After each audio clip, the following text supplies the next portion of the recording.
Oh, hello, world. Welcome to Comic Book News. I'm your old pal, Dan Shahin.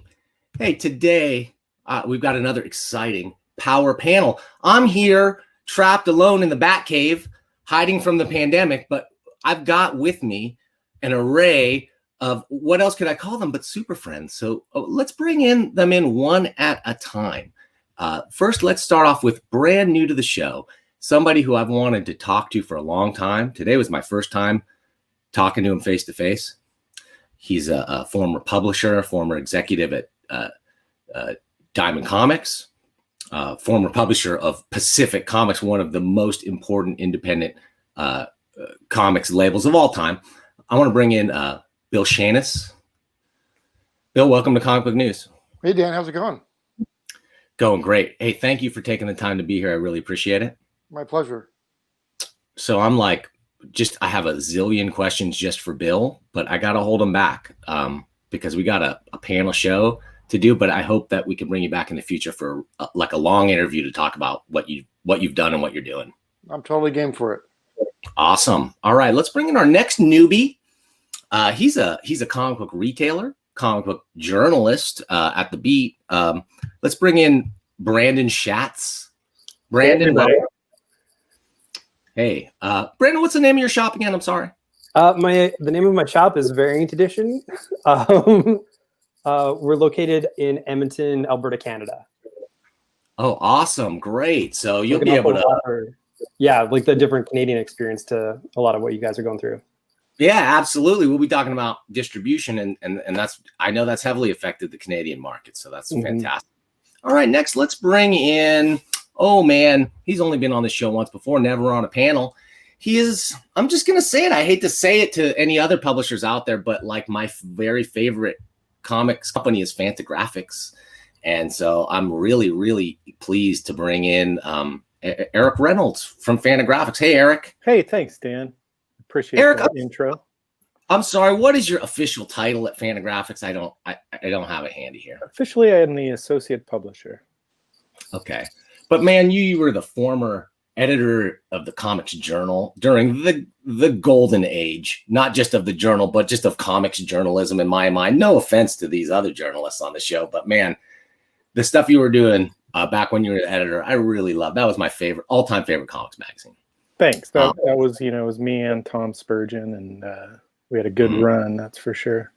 Yeah, rest in peace, Tom Spurgeon. Well, carrying that banner for comics journalism, let's bring in next Heidi McDonald from The Beat. She's been on the show before. Heidi, welcome back. Hello there, Dan. How's it going? Great. How's you're in New York City, right? How's it going out there? Well, we had a very brief hurricane. It just blasted right through. I had to move all my stuff out of storage during the hurricane, including all of my Comics Journal back issues. So that was exciting. It's been a day. I'm sorry. Save those things. They're a treasure. I told the movers just very carefully lower the box, and they did. I'm still trying to replace my full length Stan Sakai Usagi interview from the journal. That was such a great issue. All right, last but not least, we got one more guy. I usually call him General Zod, but today I think he's in Shel Silverstein mode. Let's bring in Adam Freeman. I forgot my guitar. Damn it.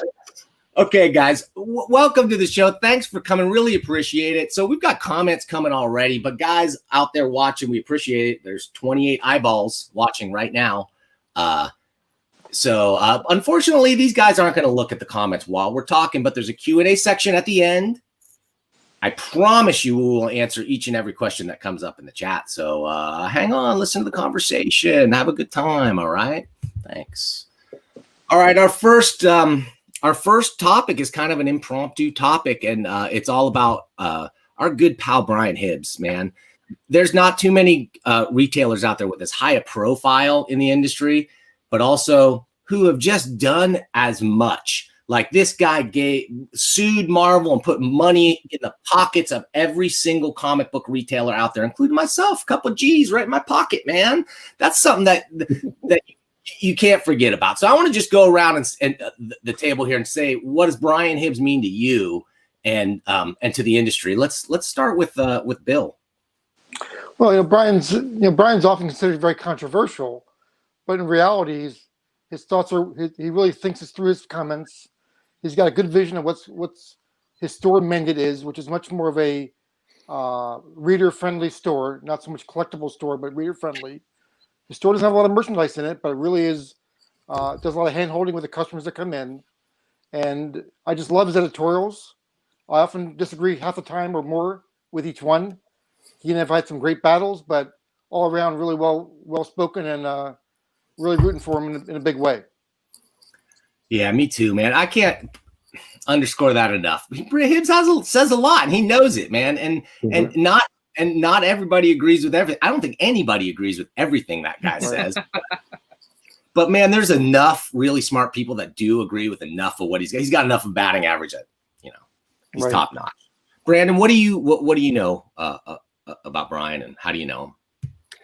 Well, I've been reading his stuff for a very long time. I've got the 2 published books, and I've kind of downloaded documents of all the rest of his columns, because they're a bit of a guidepost to when I was starting. And then when CBR kind of shut down their columnists, or the majority of their columnists, and Brian moved his stuff to the Beat, we got this phone call, and I almost didn't answer it because it was from where Yelp is located. And I'm like, oh, great, a Yelp call. This is going to be awesome. And I'm very glad I didn't answer that phone with like, what? And it was Brian reaching out, basically saying, hey, I'm also going to be writing for the site. You do a lot of the comics retail articles there. And he just wanted to make sure it was cool with me, which was bizarre, because I was like, that's that guy. Oh my God, it's that guy. So yeah, he's a nice dude, and yeah, we don't agree on a lot, but we agree on most. So okay, well, I want to hear from Heidi. Follow up on what your colleague just said, please. What has Brian meant to you? Your coverage, like he's I guess he's not an employee, but I don't know, he's certainly a valued contributor. Yeah, well, Brian is a dear friend of mine. We were Eisner judges together back in the 90s, and that's how we got to be friends. And I mean, we've been dear friends ever since. I've been to his store many times, legendary parties. I mean, the guy's a legend. I love Brian, and sending all good thoughts for him to get well. And yeah, people disagree a lot with Brian. I'll say this: nobody is better to disagree with than Brian Hibbs, because he respects your opinion, and we've all here had disagreements with him, but you tell him and he listens, he acknowledges, and then he says what he thinks. So, but I mean, you feel like it's a dialogue, even when you disagree with Brian. And I think that's what's made him such a valuable commentator on comics retailing. And, again, I know all of us have disagreements with him, but I think the issues that Brian has continuously raised are the most important issues to retailers. And, he just finished this gigantic 20,000 word analysis, the book scan for the Beat. And I hope that didn't cause some of the stress that he had. So anyway, listen, get well, buddy. We love you. So Heidi, is this your doing? Did you do this? I hope not. But I think as we get into some of the topics on this, I mean, Brian's been on the show, and he's been very, very voluble on this show. He's been very, very concerned about the issues that are happening. And, I think being under that kind of stress, we're all under a lot of stress. And I think Brian wore it quite a bit. He cares and it shows. Really. Yeah. I have all these cats, and they know when I'm Zooming, and they come up and they love to cuddle around me while I Zoom. So that's how it is. I'm sitting here with my comics and my cats. So a living stereotype. Adam, tell me about Brian Hibbs. It has been my pleasure to know Brian for a long time, and to spend much of it arguing with him, including late night conversations where there was too much beer drunk. And I do have with me the inaugural edition of Comics Retailer that has Brian Hibbs' Ethics and the Comics Industry, where he predicts that Spider-Man #1, with the circulation of 2.5 million copies, will never increase in value. He's absolutely right. It never did. It's actually less than cover price now. However many years ago that was, April of '92. Brian is often right. He's often wrong, and I will tell him that, and we will go toe to toe. But he once called me a lifer. He said that he recognized me as somebody who cared, and that was a huge moment for me. And I am all of my thoughts and prayers are with Brian and with all of the comics retailers right now that are living this stress day to day. Brandon, please take care of yourself. Get some exercise. Eat well. Okay, that's yeah. All right. Well, guys, that's a kind of a tee up here for our next two topics, really. Well, what about hear from Eric? Oh, I'm sorry. I skipped you. What's up, buddy? What's up, buddy? I'm so sorry. I was going clockwise. I skipped over you. Eric, please tell me, from a publisher's point of view, I know you've interacted a lot with Brian. Tell me, give me your Brian.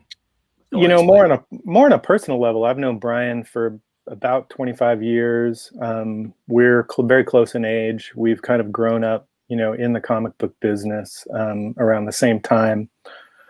And he's a truth teller. I've always considered him a comrade, whether I, like you guys are talking about, disagreeing with him so much. And I guess I've had my disagreements with him, but no more than anybody else. But more to the point, I've always respected his desire to ferret out the truth from the bullshit.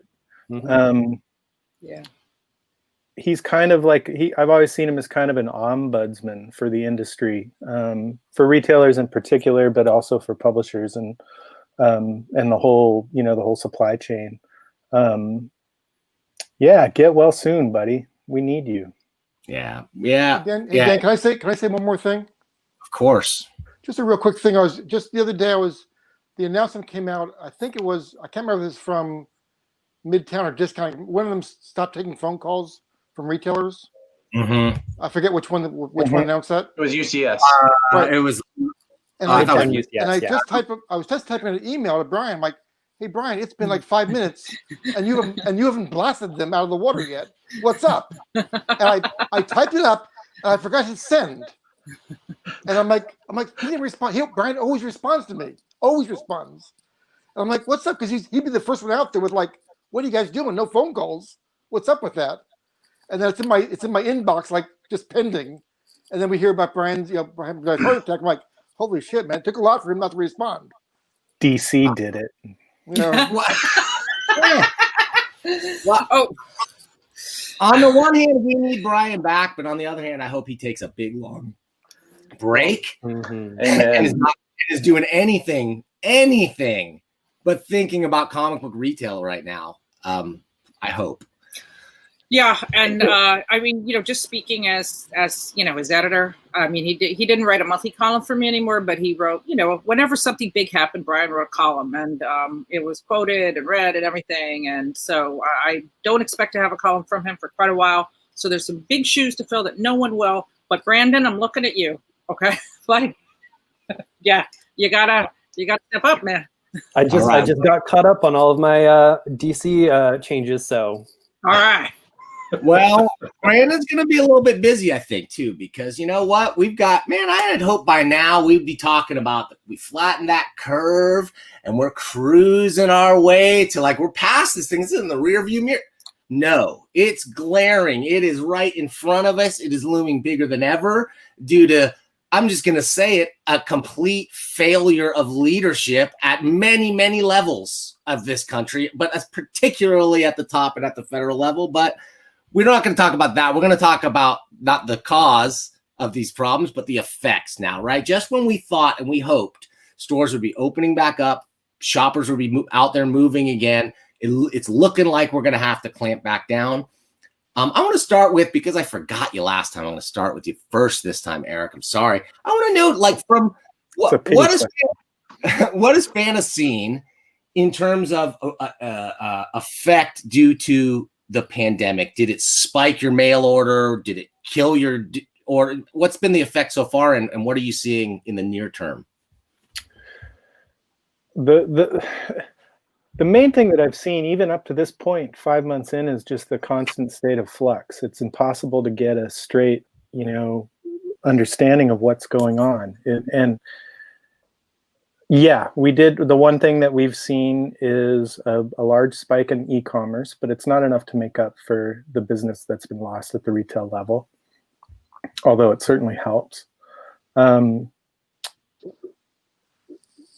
It's the uncertainty of everything still moving forward that's just so frightening, and wondering how the fall season's going to go. The vast majority of books every year are sold in the fall, so how retailers are able to move new fall books is really going to be as important or more important than everything that's happened in the spring.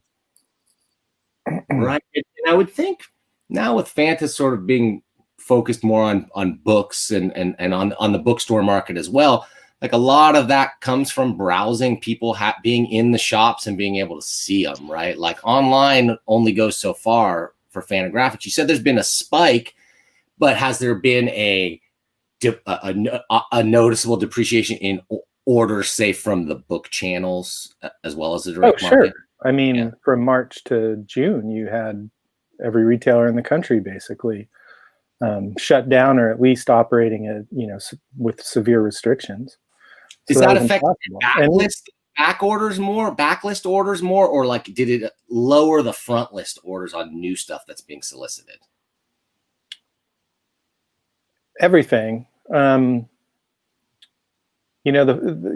depends on when you're talking about during, the pandemic thus far. I mean, when Diamond opened up in June and, put everything that had been held up from in April and May and put it up on FOC, the orders were really pretty encouraging.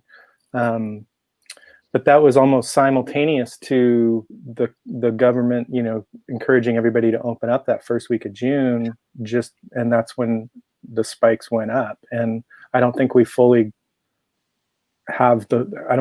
know what the picture is out there. I talked to our distributors, whether it's Diamond or WW Norton or Turnaround in England, and they don't even know how many accounts are open or closed from day to day. It seems like, I mean, there's a real lack of information and communication that started in March when buyers just weren't taking calls from distributors, and it's been crazy. It's got to have a depressing effect even on the print runs that you're setting on books going forward and everything else, and that's going to play out in that way. Yeah, I mean, in some respects, it's been business as usual. We've been, wanting to, we have to keep putting out books. We have to, we need to sell books to stay in business. So we're hoping for a holiday rebound. But it's affected print runs. It's affected all sorts of decisions. Okay. Heidi, sorry, my video's frozen. Can you guys still hear me? Yeah. Okay, Heidi. So give me a clue on in the New York scene in general, and what's going on down there. Does it look like another wave of lockdowns? Like, when is this? Well, the New York scene that I know is what you see on this screen. I mean, I stay in my apartment most of the time, like most New Yorkers, because there aren't that many places to go. I mean, I go outside as much as I possibly can. But I actually did go to my local this week, which I hadn't done before, which is JHU Comics, a story shop. So I went in and hung out and talked to the owner, Nick, there, and he's hanging in there.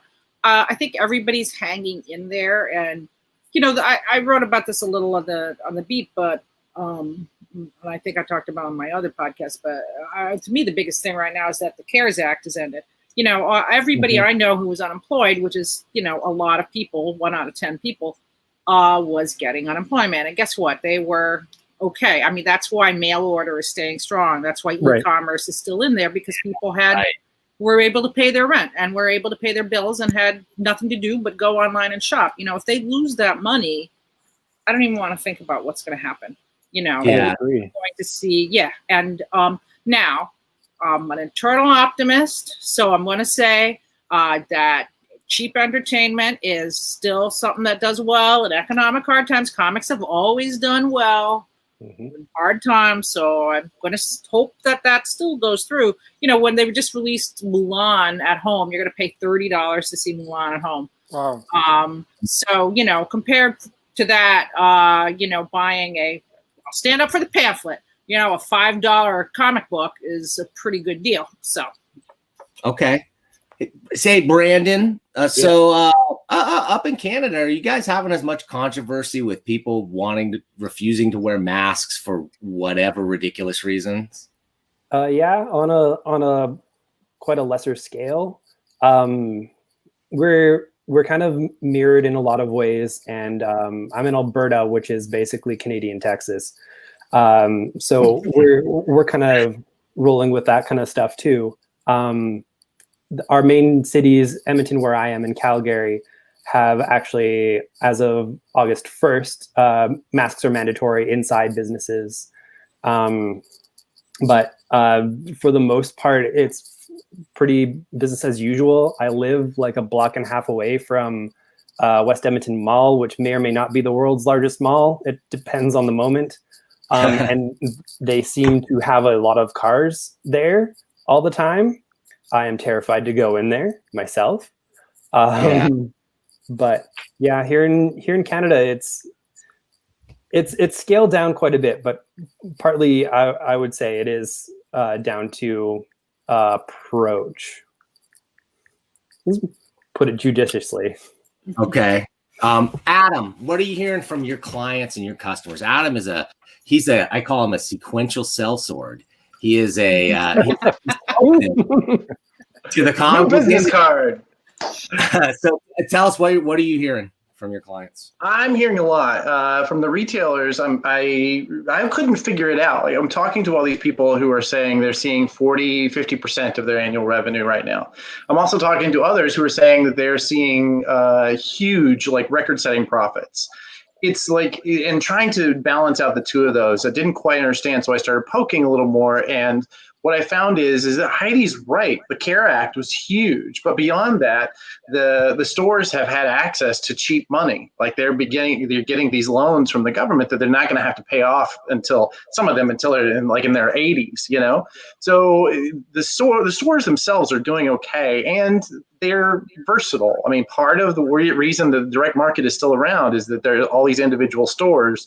They're able to, like, stick and move and change as the dynamic changes, which means that they're going to survive this. I think I heard from stores who are keeping their doors locked so that if you come up to it without wearing a mask, you just can't come in. But if you are wearing a mask, the door gets unlocked. So we're seeing them being really versatile and very, very careful. I also heard from a publisher who's also a financial advisor this week, who said that he's telling his clients, and many of them, is that there are three things you get worth investing in right now. While the market is all up and down, it's gold, bullets, and comics as collectibles. Bullshit. Right? Because those are very stable, and you can always sell them, right? You can always sell golden age books and silver age books. So it is those things about what we sell that's going to get us through, and the versatility of the stores, I think, that is going to be that way. And it's also a place for community, even when all of your other places for community have been shut. Okay, so gold, silver, and lead is the prescription. All right. Bill, I know you're out of the game. You're retired now, but man, you were on a globe-trotting trek that got cut short by this. So give us your thoughts on how this is affecting you and the economy and your spending. Well, most of the panelists know me pretty well. That may be bad for them, I'm not sure. But one of my things that I really pride myself on is kind of analyzing the business overall. And first of all, I'm a very monotone person. So this is me super excited right now. So, if I won the $1 million lottery, my voice would be exactly like this. It's just pathetic. It's true. With that said, I've talked to about 200 retailers in the last 2 months. Most of my friends are the retailers, the store managers, the store clerks, the owners. Almost every store on the West Coast, when they opened 35 years ago, to qualify for a Pacific Comics wholesale account, I had to be there opening day. They didn't have to send in pictures. I visited every store. So I got to know the owners very early on. And my take is this, is I think there is a surge of so-called better business right now.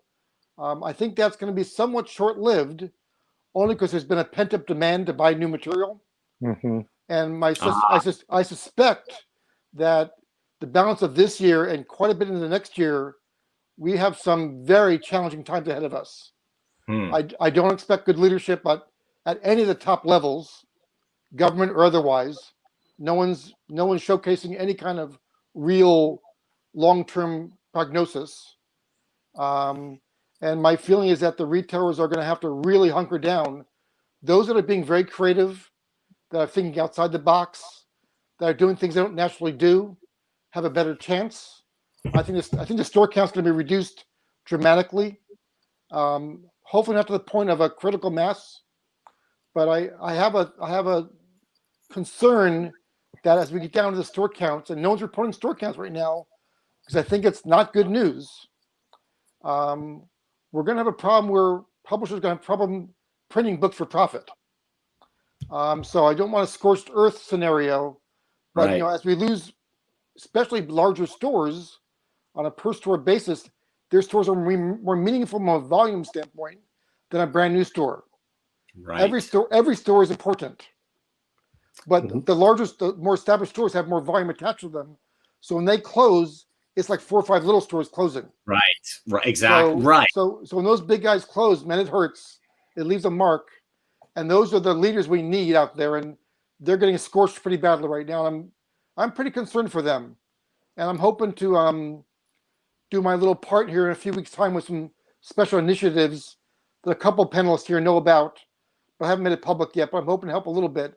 But we're going to need to have our own self-help routine ongoing. Oops. Yeah, I couldn't agree more.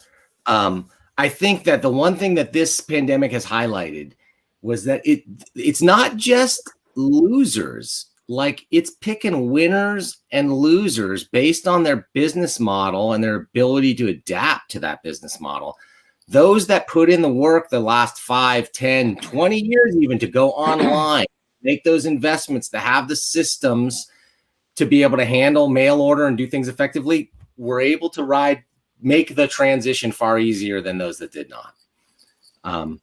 So as if things work. Although I will say also, by the way, someone else mentioned a little bit that the 2 big comic auction houses, Heritage and Comic Connect, Heritage out of Dallas and Comic out of Manhattan, they're reporting month after month record sales. Yep. I mean, monster numbers on previous month's numbers. So I don't think that contradicts anything you already said. No, Yeah, what I think it shows is that those that have money feel like putting it into a high-priced item is as good as bet as any bet they have out there. Might be a better bet than real estate, or certainly gold is good and silver is good, but certainly banking money is terrible. There's 0 interest rates.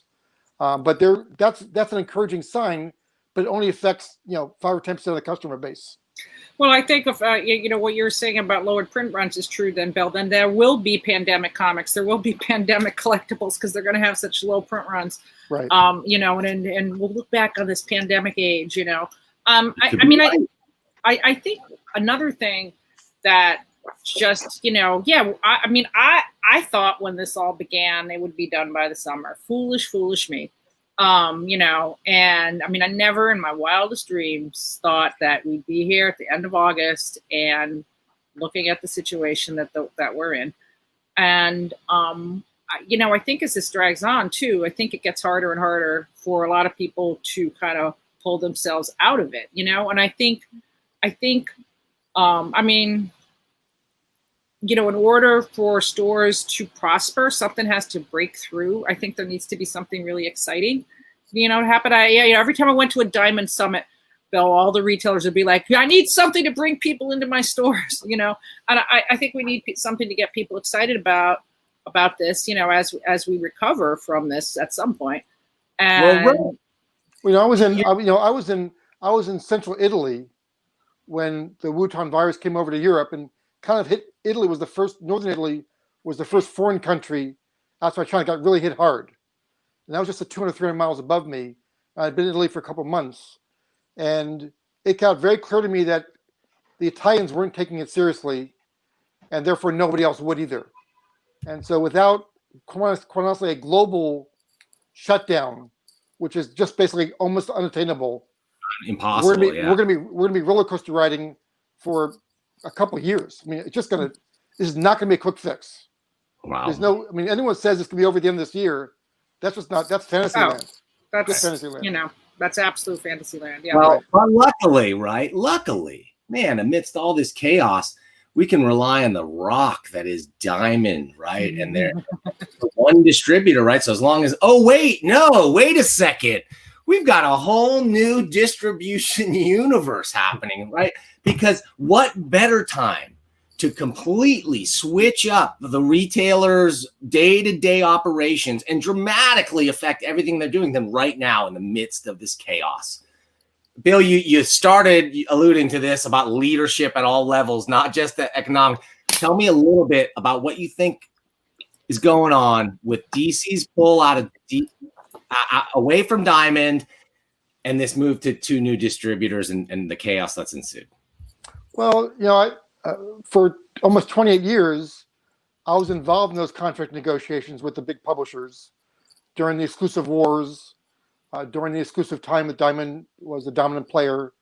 And the contracts were written, especially for the bigger guys, where the publishers controlled all marketing, all sales, all promotions.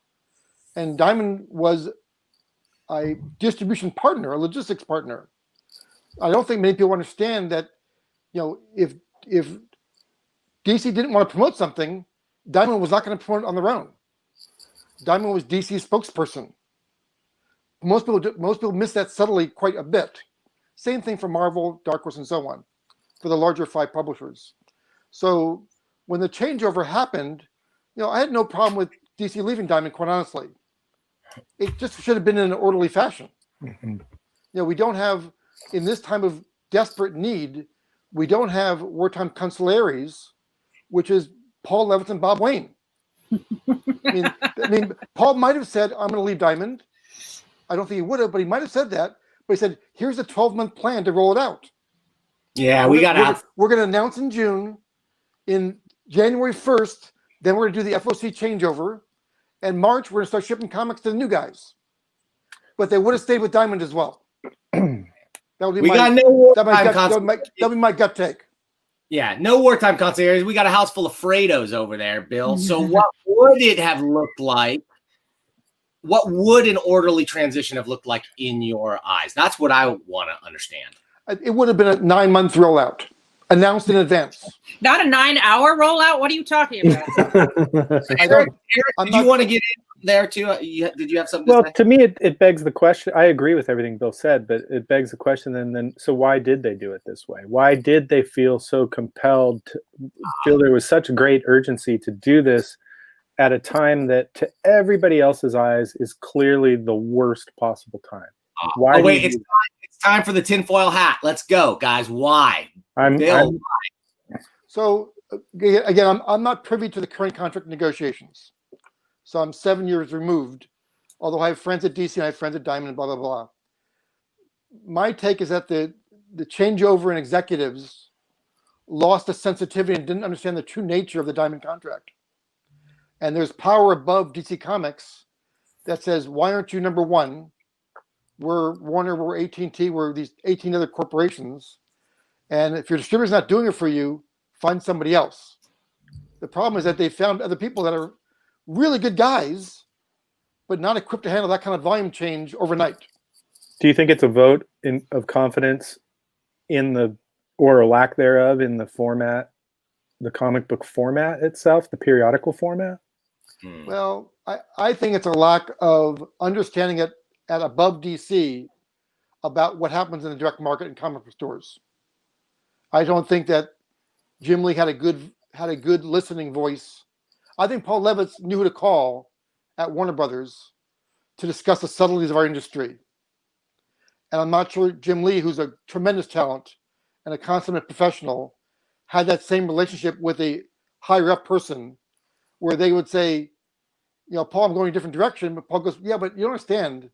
There's a delicate balancing act here. We're on a tightrope. We're in a lead position. We have a lot of control what goes into the marketplace by our deal with Diamond Comics. We won't get that from anybody else. By leaving, the very nature is you're going to be giving back a ton of material you gained the rights for 28 years ago. Yes. And I don't know if Jim has that earpiece with the AT&T people to have that delicate conversation. And that's not a shot at Jim a lot because I have the utmost respect. He's getting pounded right now, and probably because he's the figurehead, he gets the desserts and he gets the pounding when it happens. Right. But some of that's not fair to him. I think he got mandated out of it, and I think the DC employees are getting just their asses kicked big time. I mean, it's a horrendous scenario. Adam, what do you think? As nervous as I am about disagreeing with Bill on anything, frankly, don't go there.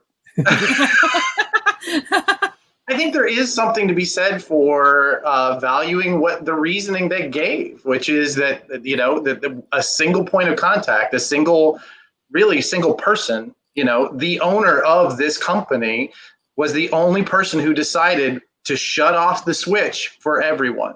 And I'm not saying that what he did wasn't responsible.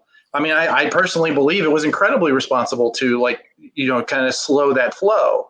But in the end of the day, if I am somebody at AT&T, I think it would be a reasonable question to ask, why is this portion of our business being decided by a single person who does not work at this company? And I think that is worth valuing. I think that's worth respecting. Now, that would make sense if they didn't just go to another company another two small companies that they gave. Like, why not keep working with Diamond?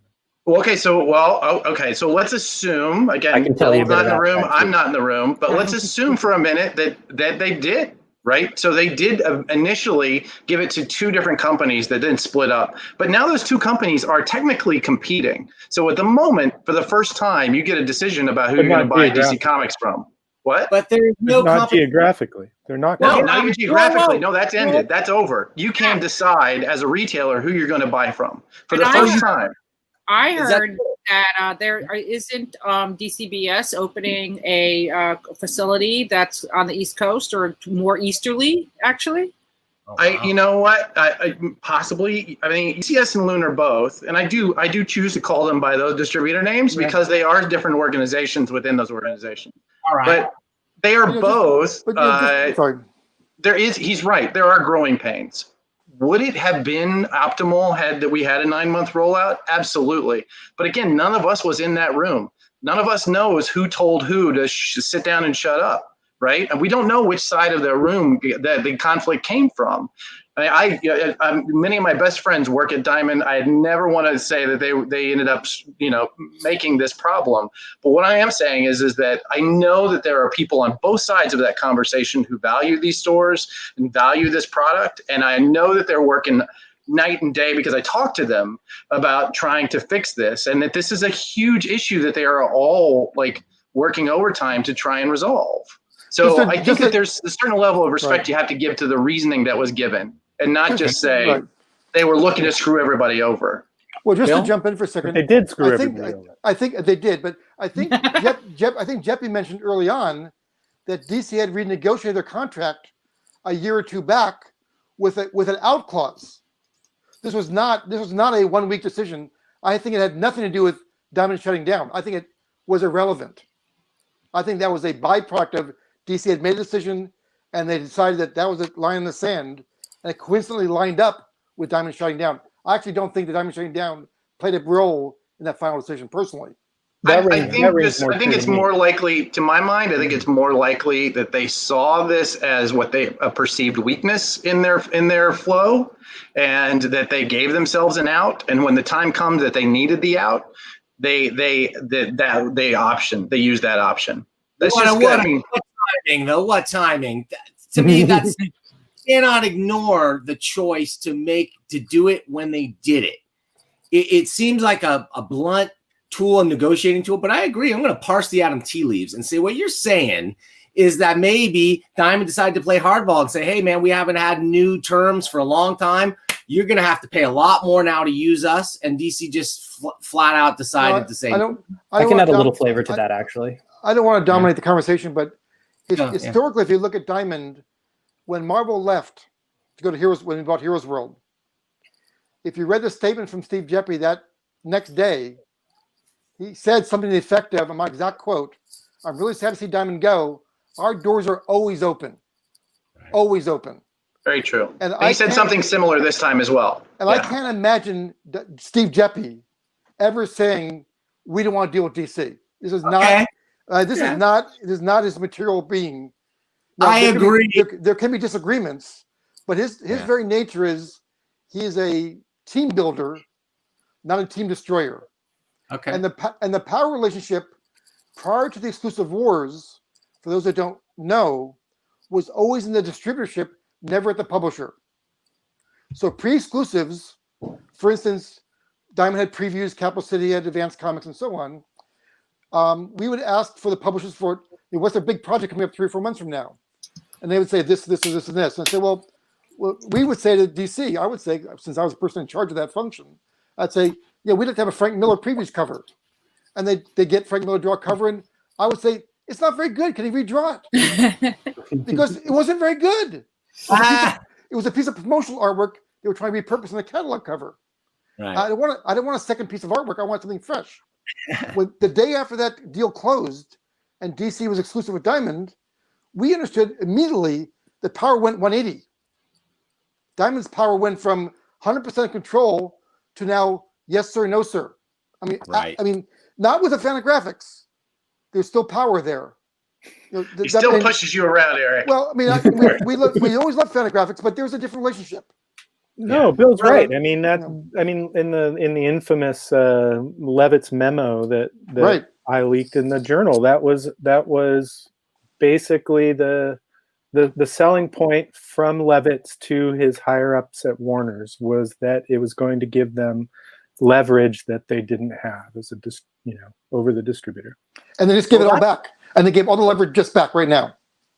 The leverage right, that's right, and that's exactly right. And they were so Levitt's is selling that to Warner's as an advantage, and you're exactly right. And now they've just thrown that away.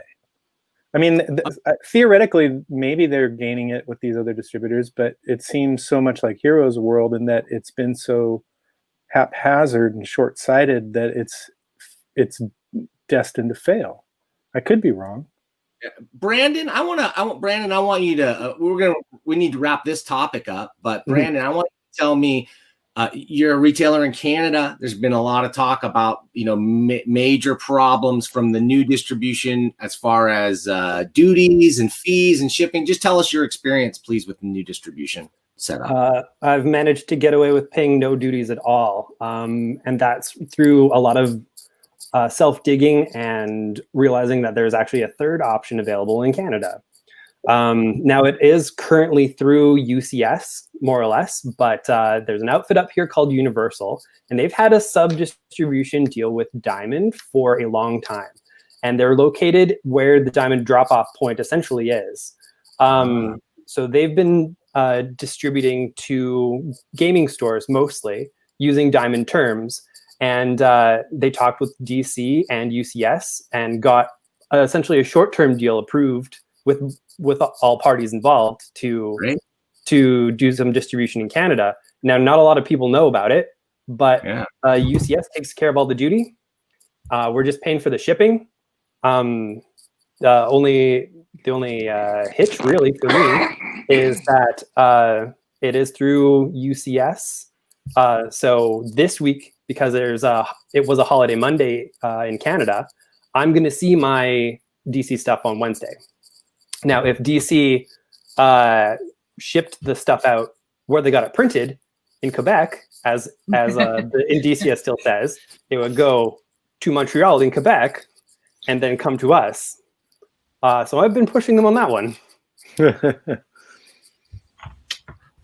So, I mean, Bill, I know you said, Steve Jeppy said the door will always be open. True, it's open, but what will the cover charge be? That's really the question. Well, here's a good example of that, by the way. if Steve was truly vindictive or truly, really, I mean, he's upset for sure. There's no doubt. But if he was truly upset, he would have cut off discount in Midtown for everything else. He would have slammed the door. He would have slammed the door, and they both would have gone out of business overnight. And that would have been as big of a tsunami as this change is. So it's not within his. I'm not a Steve Jeppy, apostle guy. I'm not saying he's the best guy in the world, but he's very consistent in his viewpoints. And so it's mutually assured destruction, though. That's right. There's no reason, but he wouldn't do that. He would. So I think his viewpoint is. I can't speak for him, but when I shared an office for 2 years, he sat right next to me for 2 years. That's a lot of Steve Jeppy, by the way. That's a whole lot of Steve Jeppy. Most of the time he's on the floor, page counting Golden Age comics, by the way. That doesn't surprise me. I just view him as a long-term player, and that door isn't artificially open, is absolutely open for DC. He would love to have him back tomorrow at some volume, and not being there, I can't see a vision of why that's not happening at some level. Even if Diamond's the third choice, having the books in the same box everyone else's boxes will reduce overall freight costs, just point blank. Well, Brandon, didn't you have I know we got to move on from this topic, but didn't you have some idea about why DC isn't at Diamond now? Yeah.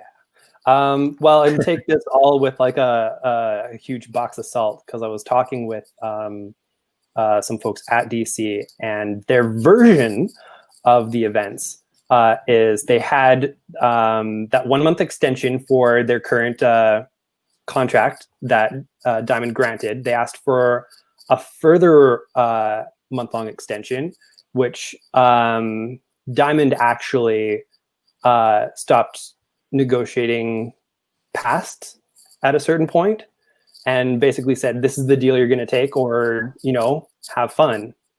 Now, that's what I've been told. But you all work with publishing stuff. I have not. That lines up so well with my theories of just what I thought happened. That sounds so realistic to me, but I can't speak to the truth. Well, and let's be truly honest. Before they made these other distributors as part of their companies, Midtown and Discount Comic Book Service were number 2 and number 3 comic book distributors for America. Right. They are, according to those leaked Marvel numbers, 20% of the market, 10% of the market, some ridiculous number. And that makes them de facto 2 and 3 distributors. So I understand also why they chose those as the distributors, because they're the next largest ones available. And I have nothing to say negative about either one of the companies. Nothing. Okay. But I think that's also why realistically Diamond would never cut them off. They couldn't sustain that kind of volume hit on top of the loss of DC. It just doesn't seem realistic to me. Can I add one more thought to this before we move on? And I apologize for not having this earlier. Okay, I run this show, so there's no timers here. We do what we want. It's fine. So I think one of the things that we should talk about too is that during this pandemic, in a way, DC, if it's true that they really were just mostly concerned about their product chain, then in a way that they've been right, because the 2 people that they went with are hiring in full-time staff. They're training that full-time staff, and they are consistently shipping out. Now, granted, there is some growing pains, and they're learning to ship out during periods where there are holidays and what have you. But they are consistent about this, and will continue to grow in that consistency. Whereas Diamond has a warehouse in Olive Branch, Mississippi, where they are, as far as I can tell, mostly dependent upon hourly temp workers. And those hourly temp workers it's hard to get to come into work when they're getting an additional $600 in their unemployment check. Uh-oh. So as a result of COVID, in some ways, DC was right in that they do have having other outlets, they are getting their product out a bit more consistently. Now, I should say none of this has really disrupted Diamond's flow and getting new product out. It has only really impacted back orders and those sorts of things. And they are doing an incredible job. Those guys are all working night and day too. But I am saying that some of this has borne out as it has played out. And I want to kind of telescope this up to the mega level for a minute too. Like, I think Bill is absolutely right about, what part does AT&T play in all of this? I mean, I don't think AT&T is sitting, John Stankey is sitting there and saying like, damn, I wonder if Midtown or DCBS is better at distributing, Aquaman.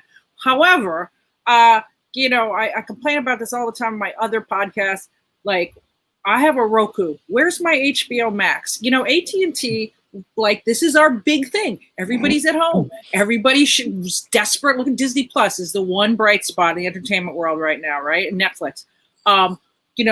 Like, they launched their big thing. I can't get it on my Roku. You can't get it on your Amazon Fire Stick because at the last minute, Amazon Roku said, hey, we're going to play hardball. It's 2 months later, almost 3 months later, I have no HBO, Max in my house. It's exclusivity wars for sure. There's a hunt for eyeballs. There is a total parallel. And you're bad in negotiation, though. It's bad negotiation. And you're in the biggest market in the country. Yeah. But I'm just saying, like, Roku and Amazon Fire Stick are the two most popular streaming methods. Right. Okay, guys, we have to move on to the next topic. Although, man, this is the one we could have devoted a whole show to this. So absolutely, I'm sorry we're going to devote time to these next two topics a little bit, but they're important. They're swimming around in there. This is all about the comics culture. So let's talk about comics cancel culture. Let's talk about Tom King and Jay Lee. So I'm going to break it down. The story was this. What is it? Okay. So Tom King put out a tweet. He said, hey, man, I noticed that there's a new new cover to my Rorschach book by Jay Lee. I know that Jay Lee is also doing an alternate cover on a Comicsgate book that will remain nameless. And I don't like that. I wish he didn't do it, and just sort of put it out there. The reaction was not what he expected to be, as people said, well, what the heck? Like Jay Lee, he's not political. He's not on Twitter. Nobody sees him. He instantly responded saying, oh, I reached out to Jay Lee. He's not political. He didn't know about that stuff. Best possible outcome is what he said in the tweet. Everything's good. Jay Lee immediately responded, no outcome. What? It's not all good. Like, you just went out and said a lot of stuff about me in public that can and probably will damage my commercial prospects for years to come. I want to go around the table and just quickly get your take on this. I want to start with Adam. Adam, tell me what's your take on this? Should Tom have reached out to Jay Lee first before tweeting? I mean, kinda, yeah. I mean, it was. We all have to. Most of comics is run by freelancers, and those freelancers get to choose who they work with, but they also have to be grateful for the work they get. So as a result of that, both of these men are either freelancers. They may be on exclusives, but the truth of the matter is that they're dealing with some of the same problems and wrestling with the same issues. And some of those are ethical, some of them are moral. And to make the decision for myself means that I have to make that same decision for you.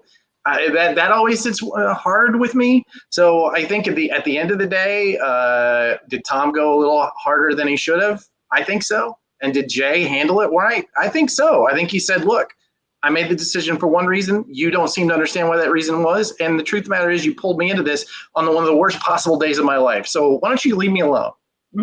I think it's fair. Yeah. Brandon, what's your take on it? My take in general is kind of along the lines of what we saw from Gail Simone and Mark Russell when the Dynamite stuff happened, that this is sort of like a long tail of. But there was demands that they make statements immediately. And what they first came out with was, look, there's a lot of things happening in this situation, a lot of different people involved in this situation. I'm going to talk with people and I will say something, but after I know what I give as a statement can actually carry the weight of what I believe.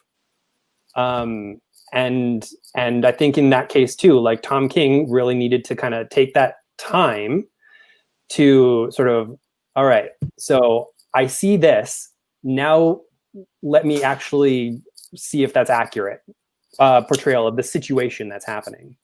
You know, you just look into the things, and quite honestly, look into whoever you take money from. That I always do.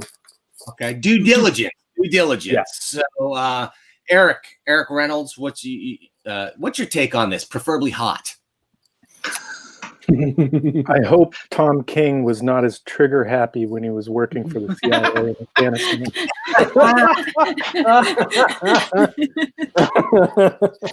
Could this be a secret black ops operation? Is this the deep state at work? Bill Schanes, what's your thoughts on this issue? Well, I'm not going to talk about Tom King or Jay Lee specifically, but there appears to me to be in many areas in the age of Twitter and the rush to break a news story or make a name for yourself, the fact-finding piece of it just seems to be missing almost entirely, or the partial truths have blurred the lines for me quite a bit. So just as I've almost completely stopped watching all media for so-called political news, because they're all paid off by corporations, I find that the comic news sites, for the most part, very challenging to digest when it comes to these hot topics, because oftentimes there's just not good research done to support positions. Sometimes It's beautiful, and I love that. In this particular situation, there was a rush statement, there was some folly, and of course, Twitterland takes it off and makes it go crazy, and the cat's out of the bag, and you can't put it back in. Heidi, what do you think about that? Comics journalist, how do you plan to cover this story? We actually have not covered this story at the Beat, and we should have, but it kind of broke over the weekend. I do take weekends off from the internet, as does most of my staff, actually, because that's just how we work. I mean, this was a story that I might have rushed back to my keyboard for, but it's 97 degrees here. I don't move too fast. But also I detest hot takes. And so, in writing a story about anything, I just not how my mind works. I like to know what happened really. And, there's such a game of telephone with everything. If there's one thing I've learned in my time on Earth here is that people get garbled messages the more they get passed along. So, I think, but to Bill's point, we have this whole Twitter world where there is no telephone. It's the Twitter phone, so there's no misinterpreting what people said on Twitter. You can just go read it yourself. So in some ways we've eliminated that uncertainty. And, I don't know if there's cancel culture, but I will tell you this, there is call out culture on Twitter for sure. And, I think that's what Tom was doing. He was using the tools of call out culture, which, by the way, this would not have happened. This is a pandemic tale. If we were all at a convention, I'm sure someone would have talked to Tom King, and he would have been, man, I'm really hot about that Jay Lee cover. And then, maybe he would have told me that. And then I would have been over by Jay Lee's. I said, Jay, if you talk to Tom, what's going on here? And then they would have been at a big dinner, and everything never would have reached Twitter. Right? This would have been how people did things in the days when they met face to face and shook hands.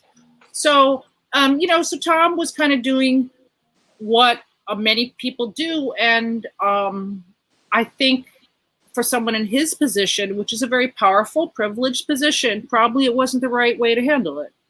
He has resources. He has access to resources. He was in the CIA. You can't find out what if Jay Lee's on Twitter. Come on, man. Come on, man. So anyway, I think he had access. I don't fault his not wanting someone who's Comicsgate to see to these people to do a cover for the book. He handled it in a way that a lot of people handle things, and for someone in his position, it wasn't the right way to handle it. So, but then I think I will say this. There's a lot more to this story than we've seen on Twitter. What That's does Alan Moore instinct? Yes. Oh, what the smartest man on earth? It doesn't go online. Well, we've got another hot button issue of the week that dovetails nicely with this. Unfortunately, right? The Dynamite implosion. So let's talk about this one too. This is another Comicsgate related kerfuffle. Okay, so this dude Cecil made a really ugly looking alternate cover that had his character and Vampirella and Red Sonja. It's very poorly drawn on top of just being kind of blah. But he made the deal. Like Dynamite signed it, said, okay, you can pay Dynamite to make alternate covers. I could call Dynamite right now and make a Dan Shaheen alternate. It's in the works, by the way. It's coming. So I could do that. Anybody shot covers. I can help you with that. Okay. But there was a cry out about this, about what the creators that work at Dynamite are like, what? No way. We don't want our work associated anything to do with Comicsgate. Frankly, I have a hard time blaming them, especially after seeing the reactions and some of the stuff that went on this week in the wake of this thing that I don't want to even get into. It's so ugly.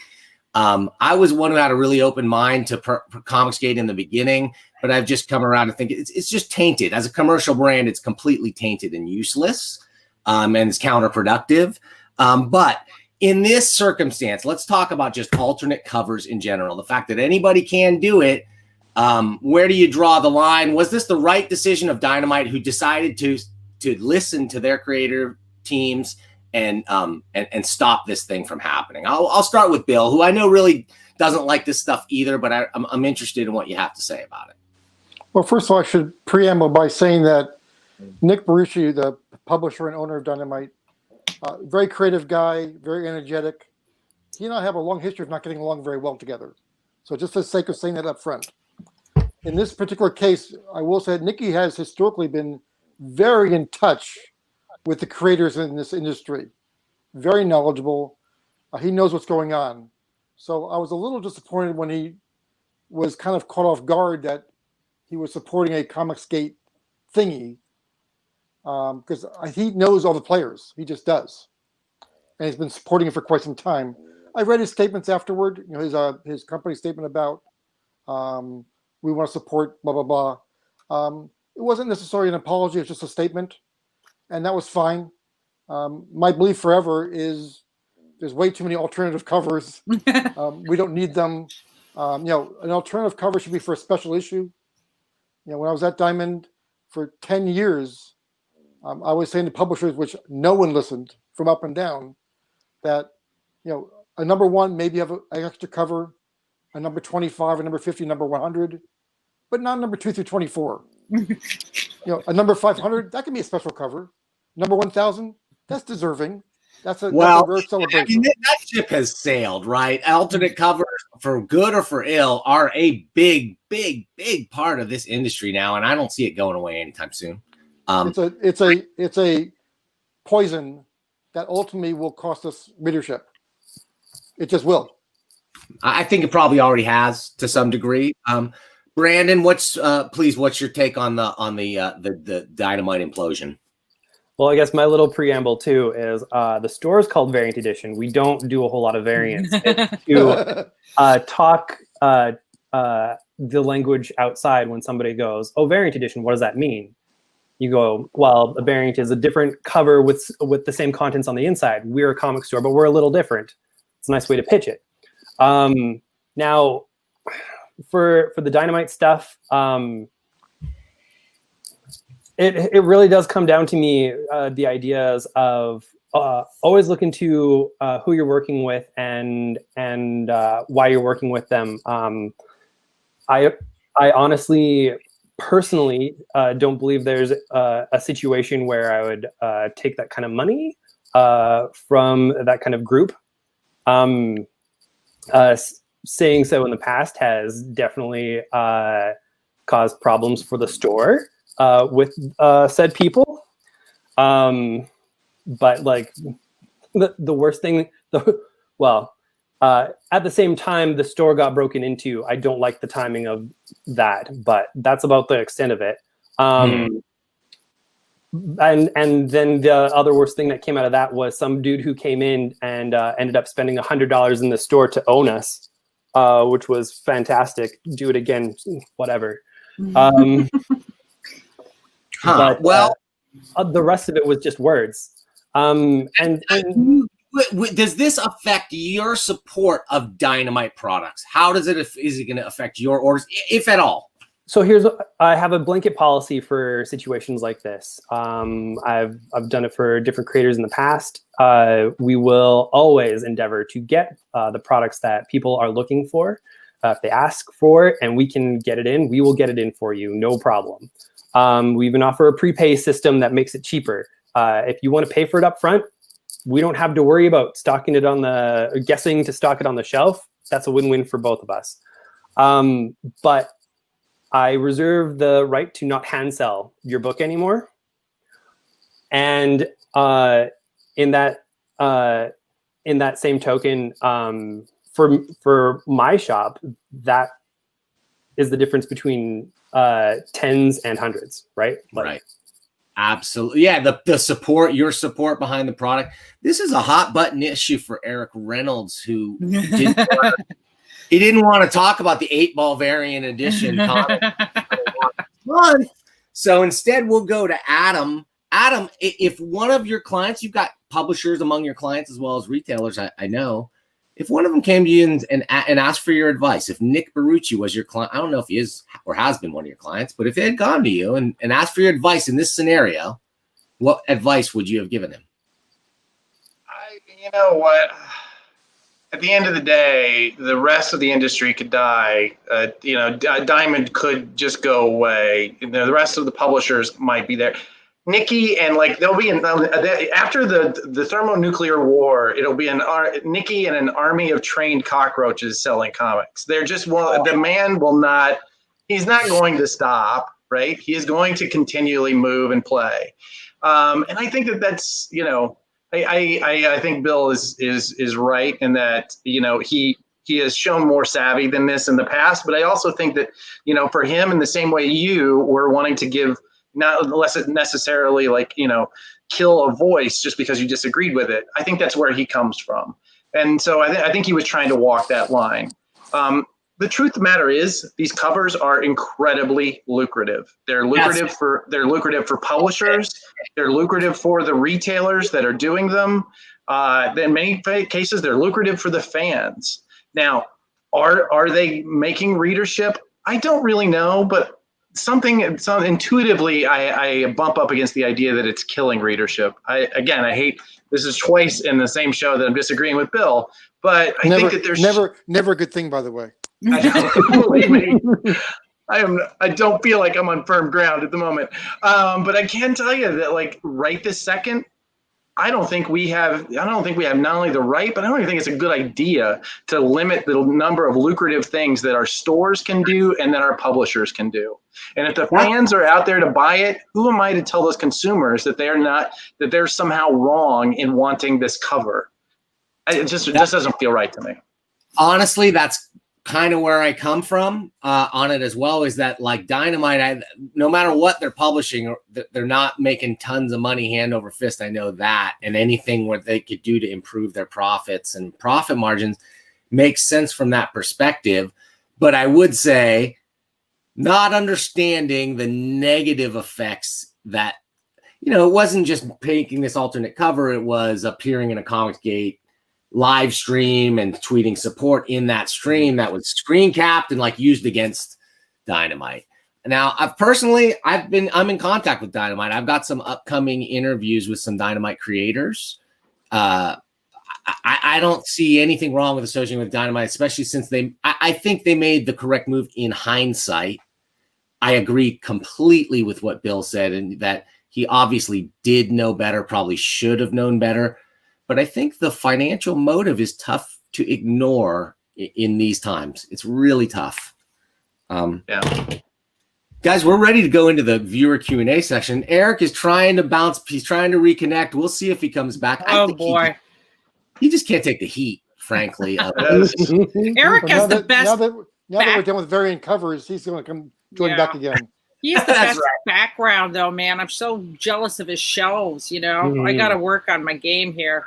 Got a lot of work to do. You have a quality one. Oh, wait, you can see the comments already, guys. I forgot. I never turned them off. Oh, well, I didn't look at them, though. I did not look. How do we see them?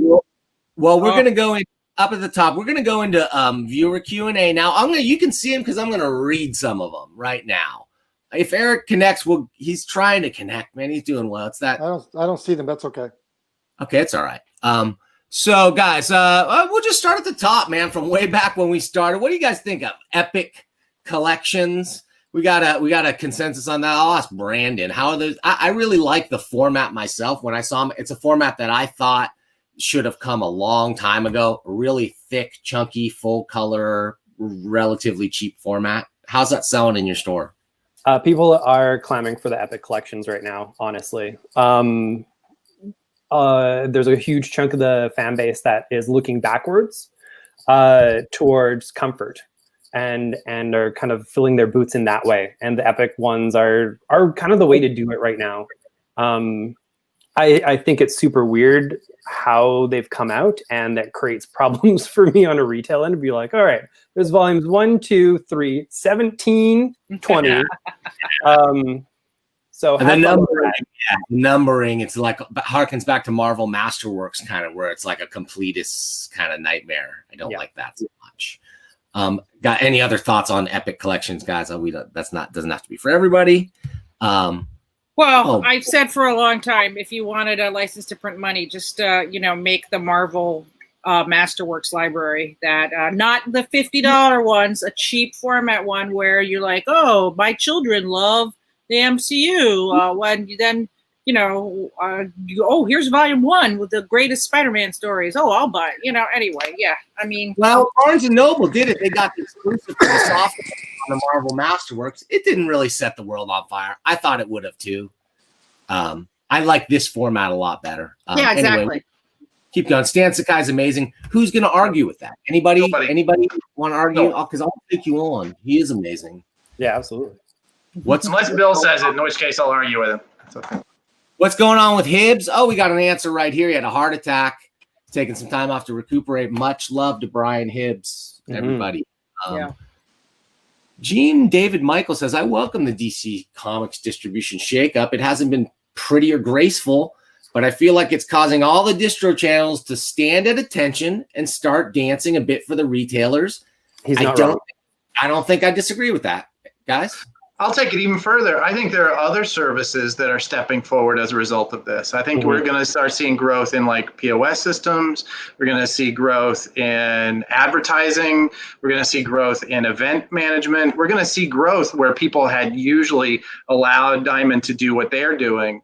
And I think they're going to step in. I think it's going to be an interesting time. And I think it's going to be good for Diamond. I think they're actually going to grow as a result of this because they're really smart over there, and they know how to ride a wave and use it for their advantage. I think it's going to be good. Right. And speaking of, couldn't disagree with more. 180, 100% different direction. Yeah. Well, okay. Hey, listen. I'll just real quick. Everything is coming out of this different. We're rebuilding the whole world after this pandemic. I mean, that's literally how it is. Something like, I forget, 20. I don't want to say the number, but so many, just here in New York, so many small businesses are going out, are gone, just wiped out. And that's, I'm sure, across the nation. You know what? We're going to rebuild it. See, Bill, I will say, you know what? Comics will never die. They always say they're going to die. This is the end of comics. I agree.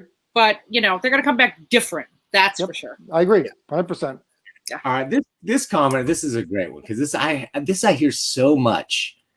Say what you will about Diamond, but they are just distributors. As far as I know, they don't sell online, nor do they have a brick and mortar. Now, what happens when a book gets hot, like this week's Bat book? Will stores that were shorted or got damaged copies get replacements, or will those retail outlets keep them to make that sweet eBay money? So I've gotten my restocks. I can say that.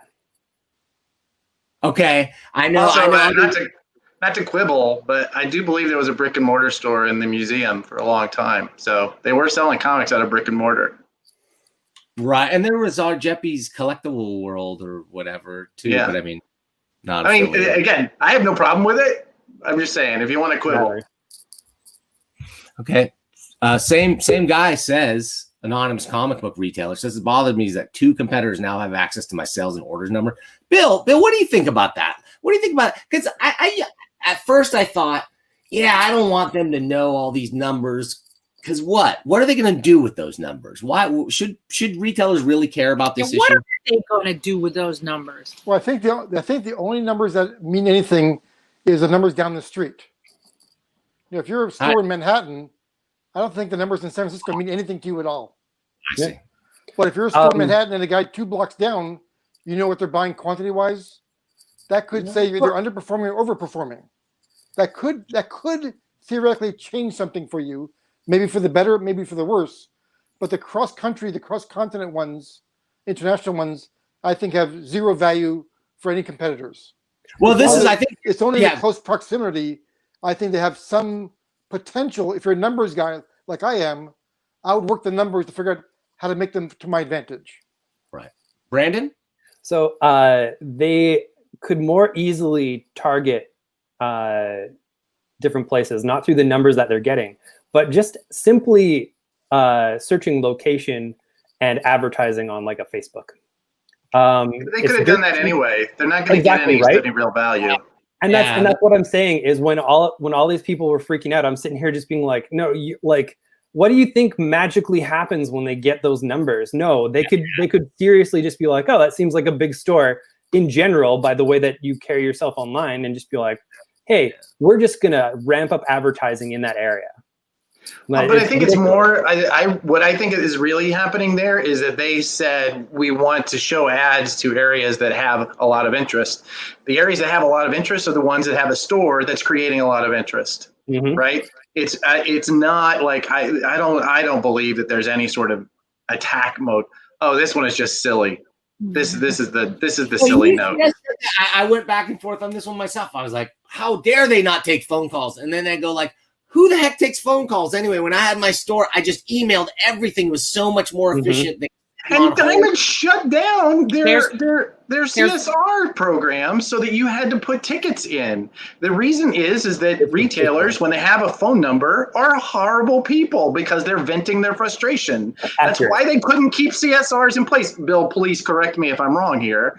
But no, this one's just dumb. A lot of retailers love talking on the phone. That is true, but they also like yelling at people therapeutically. Again, my time is 7 years back, but Diamond used to have.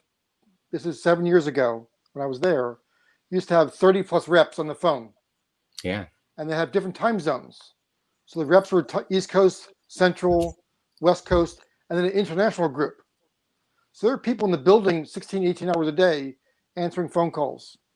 And if there was 2,500 stores, they were taking 12,000 phone calls a week. What's up with that? I mean, I think it explains everything. I mean, that's a ridiculous number of phone calls. Yep. Yes. And I would say if Diamond didn't take those phone calls, there would have been a monster riot. There would have been outrageous calls for heresy if Diamond didn't take phone calls. Okay, that explains why there's so many damages coming in and missed pack orders from.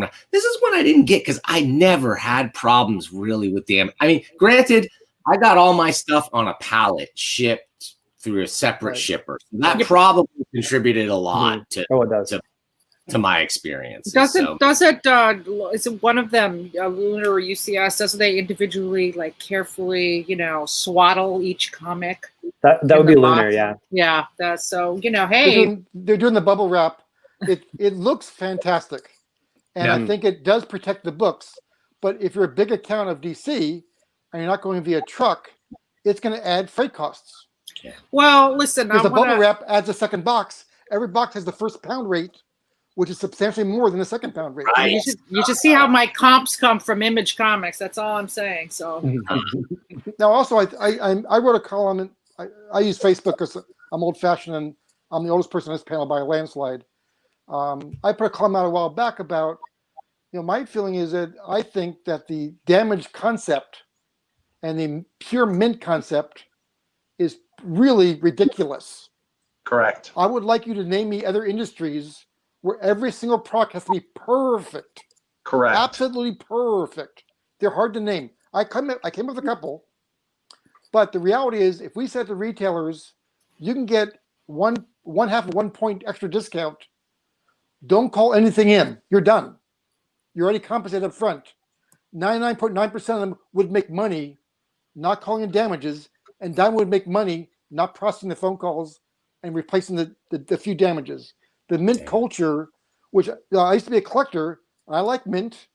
I want to put them in a plastic bag. I want to bat it. I want to put them in a board. I want to put them in a long white coffin box. But the mint culture, it's impossible to ship floppy books, mint, consistently, 52 weeks a year, and get them on the rack. Because when you get them on the rack, think what happens. The consumer walks in and goes like this. He's looking for a mint copy. And he damages all the copies, find the mint one. It's impossible to deliver mint across the board. To me, it's a silly concept. I'm sure I'll get eviscerated by saying that. Ha! All right, so this is moving on to the Jay Lee topic. Before holding a press conference about a person dragging through the mud, talk to someone face to freaking face first. Eric Reynolds, before you get thrown off the internet again, you got any? You didn't get to comment on this too much, I think. Anything to say? I'd better not comment. I think I got hacked by either Comicsgate, DC, or the CIA. Clearly, yeah.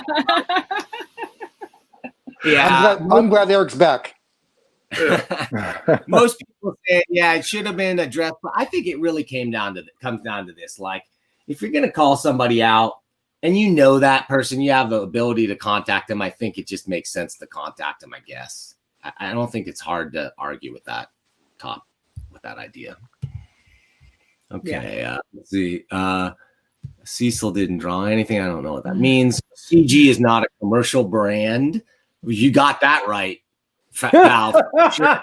It is the antithesis of a commercial brand. No comment has been more adroit than this one. This is today's correct comment. Comics Gator said some seriously heinous crap about Tess Fowler this week. This is one, to me, was almost the final straw.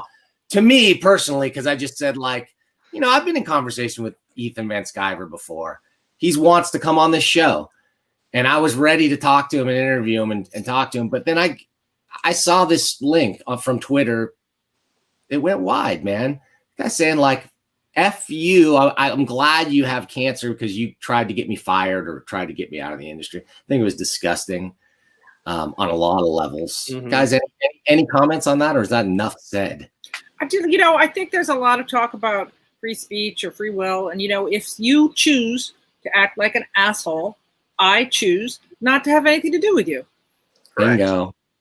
Simple. All right.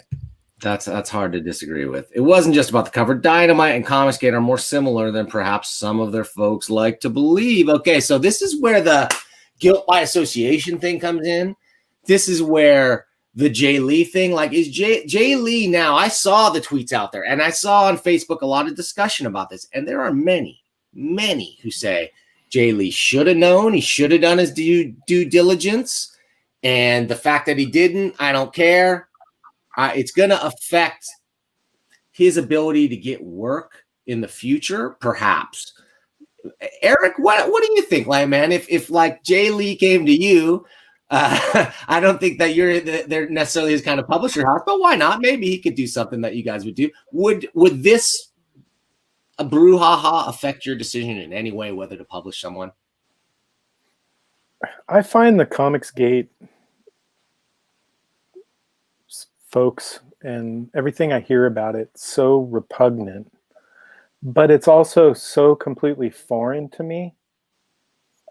I feel like it exists in a completely different world. That when I hear people talking about, Ethan Van Sciver, I live in a Noah Van Sciver world. Yes. and I'm really happy about that. Indeed.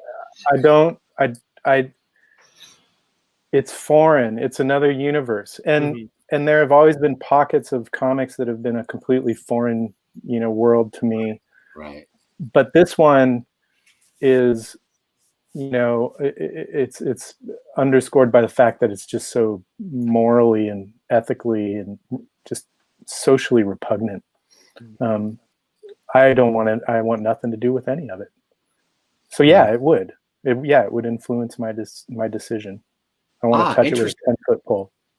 Okay. I mean, I support free speech, but as a publisher, I also don't want to profit off of anything that's, that I think is perpetuating, any of the points of view that I've seen expressed, most notably like what you were talking about this week. I did see some of those tweets about Tess Fowler tweeted, and I watched a clip of these guys that I don't know talking about her having cancer as if she deserved it. And I just can't even, I don't know any of these people, but I just can't even fathom why you would go on a camera and talk about somebody deserving cancer. What else do you need to say? I mean, if there's not karma, let's just hope there is.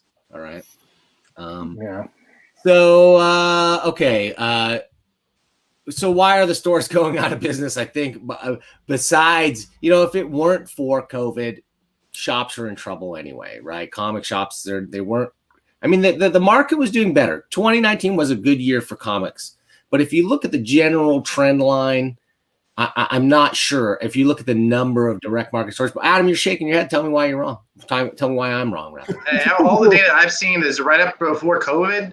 The number of stores it was like plus or minus 4% for 15 years.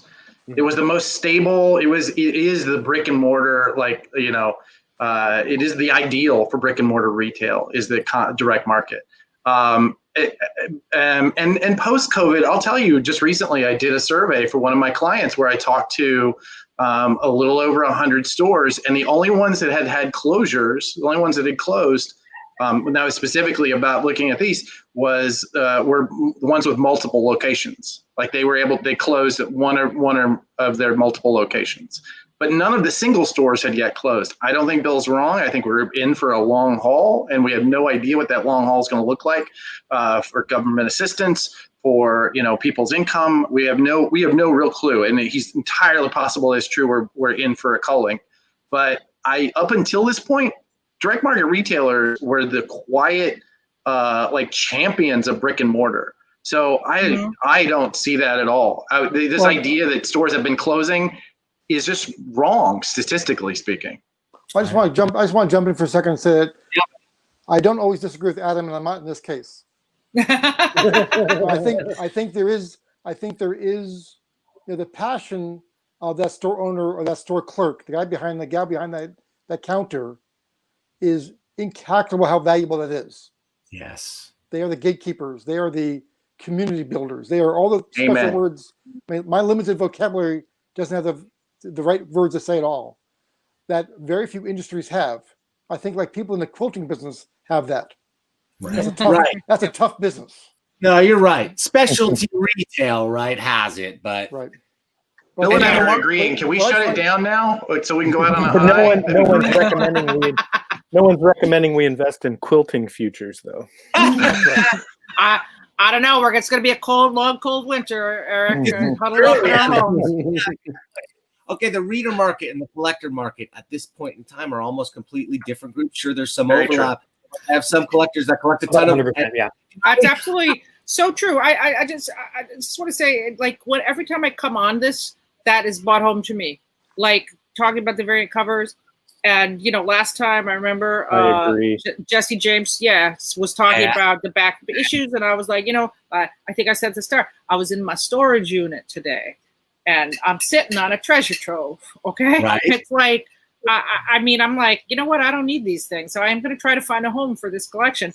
And, people like to have things. So do I. And it's very different from the reader market. It's very, very different than. So wait, what are you saying, Heidi?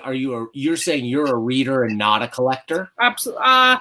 Well, I'm a reader who collects things. I'm a hoarder. I'm a hoarder who likes to read. So I think I'm going to kill this right here. I'm going to do my McLaughlin Group moment and say you guys are wrong, because that the collector and the reader market, there is a humongous overlap between those things. And one feeds the other. And they both feed the other for sure. It took me a long time to come to terms with that. But Eric Reynolds, I'm looking at you. So you're a reader market kind of guy. But dude, I know you collect things. Look at that room. I'm like, oh. Yeah, like the evidence is there. Tell me what you think about this, about the overlap between these. Well, what I think what Heidi was saying, what resonated with me was that I do worry that we're reaching a point where the direct market is kind of losing the reader market. It's and that comics, as Brian Hibbs, to bring us full circle, as Brian's columns have on the beat of Illustrated, the mass market of comics buyers is not really being serviced by the direct market right now, and that's not a criticism. It's kind of just a reality. So what, you know, and that's why all of the upheaval in the market right now really worries me, because I think it's the worst possible time to try to navigate this future with the pandemic moving. And I think it can be done. And I want a healthy direct market because I am a product of it. But I do worry. I was really anti-variant cover and limited variants and everything else, but I have really come around to the fact, just like on the publishing of the variant covers, anything that lets a comic book store put some extra money into their pockets, by supplying demand that is out there legitimately for these things, I don't think is necessarily a bad thing. And I also think that there is almost nobody who collects variant comics who also just doesn't love reading comic books. Maybe I'm wrong about that. I think all of those decisions individually are justifiable and you know, and not bad ones to be made. But I think collectively they're not serving the industry for all the reasons Bill has already stated. Yeah. I think a lot of what we're talking about here is sort of a disconnect between terms specifically, like, a reader and collector, they do have quite a bit of overlap. What we're dealing with is, and I always tell people, I'll never fault anybody for selling a comic to make money, because like, that's my business. Right. So if someone's coming in and buying these up because they're hot, that's a different thing than a collector. That is a form of commerce, and I think that the way that it's being exploited is causing damage. But there's nothing wrong with collecting. Okay. Yeah. I will say that I recently did a poll for another client, and one of the things I found was really interesting was to work. When I asked them what brings Wednesday Warriors in, I was surprised at the number of stores that I thought was really reader centric, who said that the speculators actually make the Wednesday Warriors more confident about their purchase. So if the speculators are after a book that you were already buying, you're like, oh, all right. I mean, I was only going to pay $4 for it and read it, but now it's worth $30. Doesn't change anything. They're still not going to sell it. Yeah, there's some validation behind it. Yeah, there's something to it. Okay, wait a minute. Now we got Heidi Mack. I got like 5 comics in a row queued up straight for you. I'm going to isolate you. We're going to jam through them. Let's go, Heidi. Question for Heidi. Speed round. Clarify what you meant when you said there's more to the King Lee thing. Oh, just Heidi's my Heidi sense. My Heidi sense is tingling. That's all. I'm just saying that's, I have no knowledge of it, but I'm just saying there's more to it. Okay. I mean, right, so Heidi, what's your take on the Whisper Network article by Bleeding Not Cool But Fool? You were referenced in this article. You're in that. From I've taught Mr. Dongs. I've talked to a lot of people. I'm like, are you in a private group on Facebook? And they're like, everybody is on a private group on Facebook. So everybody belongs to a Whisper Network. So I can't wait to screenshot yours. I mean, it's a non-issue, I mean, everybody has private groups. All right, who here in this chat is on a private group on Facebook?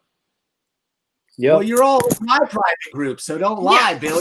Phil, you're in private group. Come on, just for the sake of saying it out loud, I'm not sure I understand what that actually means. So I'm not sure if I qualify or not. I'm not in touch. I just started posting on Facebook a year ago. So I didn't know how to do it. So but you become the master. Well, Bill has become the master of Facebook in that time. I live for Bill's Facebook post, by the way. Historical context on modern issues, comics. It's gold. Let's keep going here. Oh, Heidi, one more for Heidi. Oh of boy, course. She's I'm a Marxist. You know, you should see my Karl Barks collection behind me. I'm a Marxist. Everybody knows that. Yeah, but also, where do you get these things? I am, so ludicrous. Like, I don't even. Anyway, I got a good answer for that one. Okay. Yeah. What do you got, Brandon? Now, part of it is just based off of current experience. And it's definitely a little bit of what we talked about. Transitioning to a brick and click model is extremely important. Being able to give people the browsing experience while they're at home and also be able to curate for them. That's huge because retailers have to think about the ways that they are different than, say, the everything option. The everything option is Amazon. You're never going to have more than Amazon has. Full stop. So where are your strengths, and push them forward? I know back issue places are doing their online auctions.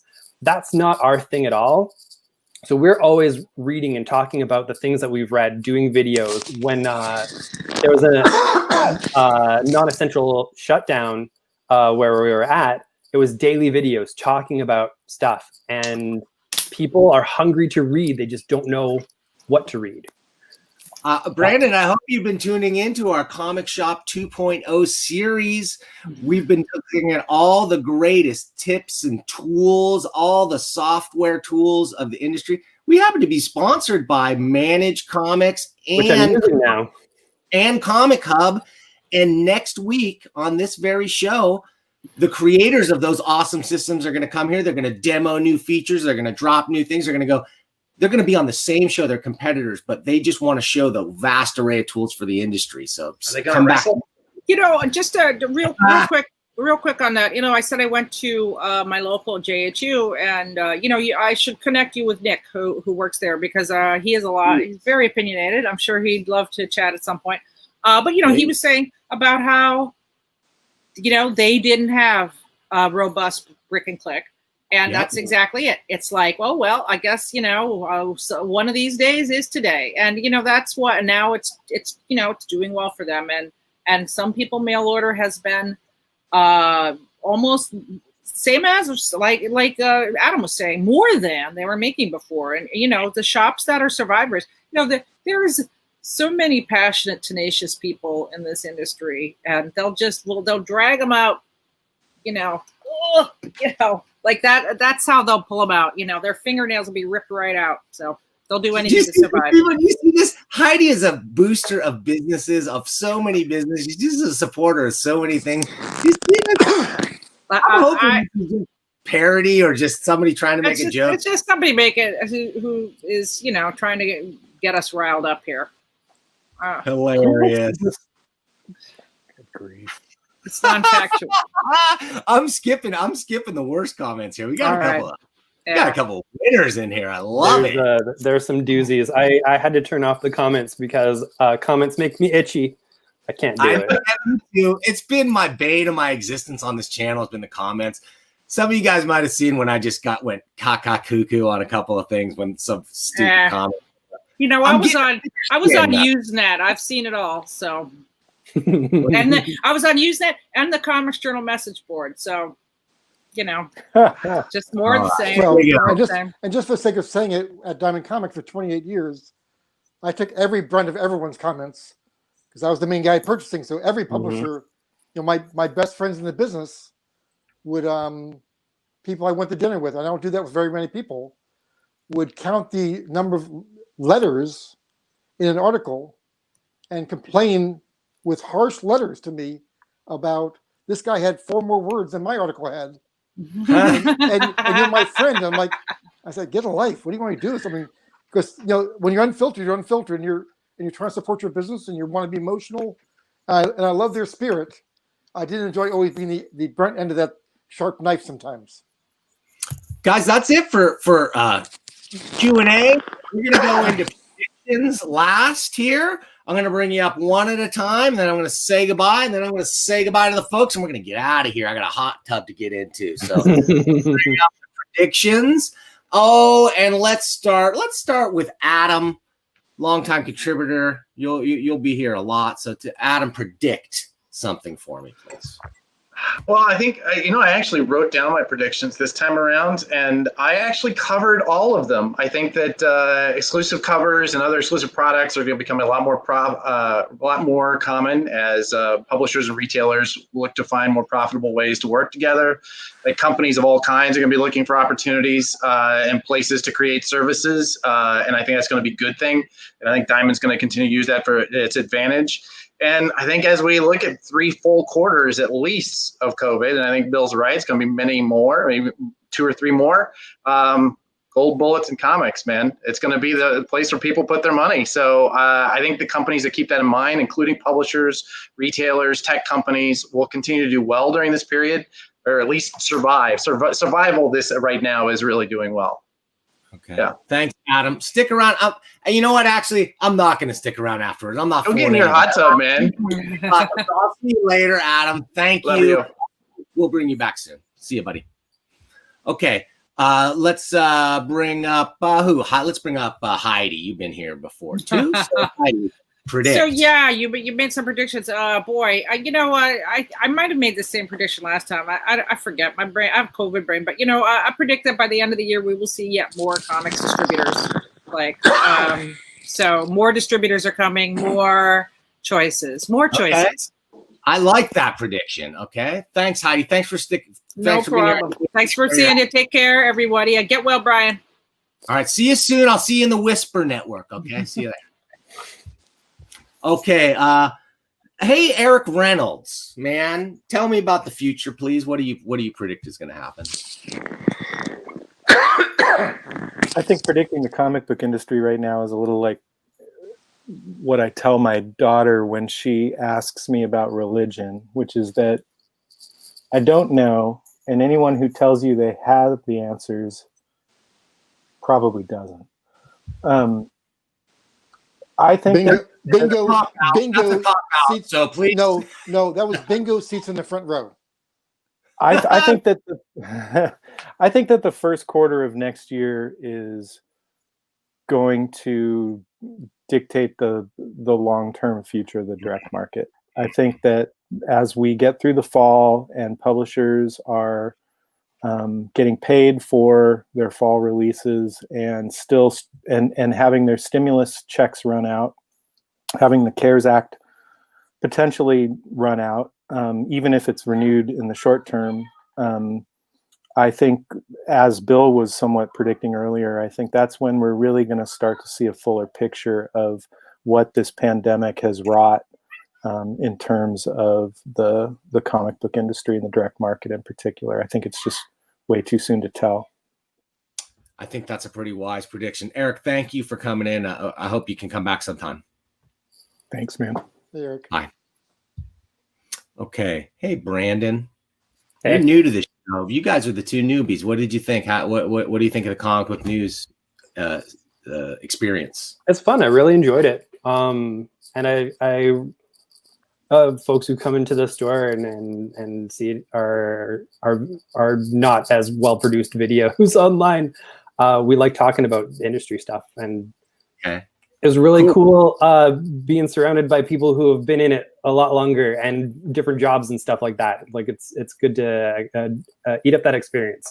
Okay, predict something for us, Brandon. Okay, mine is definitely. You previewed this one to me. This is a doozy. It's a pretty big doozy. I actually don't think Diamond makes it to the end of the year. I say that mostly because just looking back at the history of pandemics in general, the numbers are going to be built on what they are in the fall when it pops up for COVID. They couldn't figure out round 1 properly. They kind of regrouped, and it seems like they're stretched very thin currently already on all accounts. There's going to be a bigger wave hitting, and I don't think Diamond is in the best position to weather it. I would love it if I was wrong about that. That's what people always mix up when I say things like this. They're just like, you want to destroy the industry. No, that's how I eat. I'm saying it's probably going to happen though. Wow. So you're putting what are your odds? What do you put it at percentage wise of Diamond not making it to the end of the year? I'm going to go straight up 95%. Well, I got $1 says you're wrong. If that's an American dollar, I'll take you up on that, sir. Deal. All right. You got to hit me up with what, a toonie? Is that what you guys use? Toonies? Yeah, the brilliant Canadian minds when the toonie came out in 1996, and we're like, what do we call it? Well, the dollar coin has a loon on it. We call it the loonie. Well, this one's loony. Double. The toonie. All right. Brandon, thank you for that chilling prediction. See you soon. Okay, Bill. Man, you were in this thing at the beginning. You were there in this industry for a long time. You produced some of my very, very, very, very favorite comics of all time. Like, you were involved with the production of them. That's cool. Rocketeer alone puts you in the legendary status. That's all Dave. That's all Dave Stevens. Of course, but man, I don't know. You published him. Nobody else did. There were other comic publishers back then. So there was. Kudos. What can you predict? What is all that knowledge of the past? What can you use that to prognosticate? I think those retailers that are really forward thinking, that are really willing to try new things, to really experiment as best they can financially, have the best opportunity to succeed in a very tough environment. Now, as I said in the first thing I spoke about an hour plus ago, I'm a very optimistic guy with a very monotone voice. So, I'm an optimist always. I hope our future is bright. I think there will be comics for a long time in the future. They may not be different. There may be a different landscape that they're sold under. I hope that's not the case. And my hopes and goals for the industry are that the wiser heads will prevail. There'll be long-term thinking going on at the publisher level, at Diamond level. The retailers can only do what's served up to them. So if they're served a bad hand, if there's not good content, if there's not good distribution patterns and good distribution processes, they have no hope. Yeah. They can sell stuff once it gets to them. They can sell stuff they're knowledgeable, but if it doesn't get to them in a timely manner, in a good condition, and there's good content, good inspiring content. Someone mentioned earlier, you've got to entice the retailers to want to read something. Right. And if there's not that wow factor, that it's not reinventing Batman for the 19th time, Spider-Man for the 47th time, you've got to have the Neil Gaimans sticking with the title month after month after month and doing that tough grinding work until you find a home for those characters that sometimes takes a year or two. And most publishers these days don't have the patience. Yeah. Man, that's the truth. Bill, thank you. Thanks for being here. I hope you'll come back for like a humongously long interview and we'll talk about like all the great things you've done. Well, I'd love to do that. My only comment would be is that I'm old. I wake up at 4:30 in the morning and it's already 1:15 now. So I'm like, this is tough for me, but I'll be definitely doing it. All right. Well, I get up at 6 myself every day. Right. So anyway, thanks for being here. I'm going to wrap this thing up and we'll be out of here. Thank you, Bill. Thank you, people out there for watching. Video's lagging a little bit right now. It's okay. I mean, this was a great panel. This was a power panel, right? That's what it was advertised as. These are people who work in the industry across different segments of the industry, across decades and decades, put out some of the best comics and journalism and retail establishments that there are. Man, I just realized I still got the prediction banner up here and I didn't make my prediction. I don't have one handy. Let me think what my prediction is. I guess I'm going to predict that this channel is going to continue to grow thanks to the support of viewers like you. Man, you've been watching, you've been hitting like, you've been hitting subscribe, and you've been hitting that new join button. What does that do? Oh my gosh, click it and find out. You will see the multiple tiers of membership levels. Let's just say there are multiple ways that you can sign up to give me money every single month. And, if that's not enticing, I don't know what is. So next week, make sure to come check out. We've got Brian Garside and Stu Colson, the top tech guys in the comics world. I only bring in the top comics experts. So that's who we've got. We're going to talk about the latest and greatest in tech, in data, point of sales, and everything else. Now I'm going to get out of here. I got closing credits as usual, with thank yous from all of our to all of our members, and maybe even a secret post credits cameo at the end. Let's find out. See you next time. Thanks for watching.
Commissioner said, I think Batman and Robin are blank.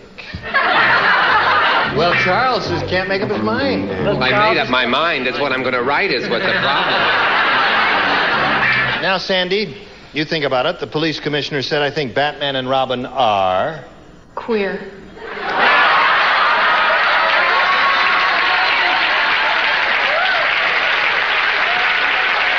You know, the moment I got my Robin outfit, a rumor like that would start. Okay. Well, just to redeem myself, I said queer. Right, the same thing. That's it. I don't relate to that type of thing, and so Thank I put heavens. that they were always so pretty in their clothes that they were divine. I've never been so shocked in all my life. Yes, John. That pretty little girl saying words like that. Yeah. And those people behind me. I don't even want to discuss it. I said, love her. Love her. When the show went off, they got married.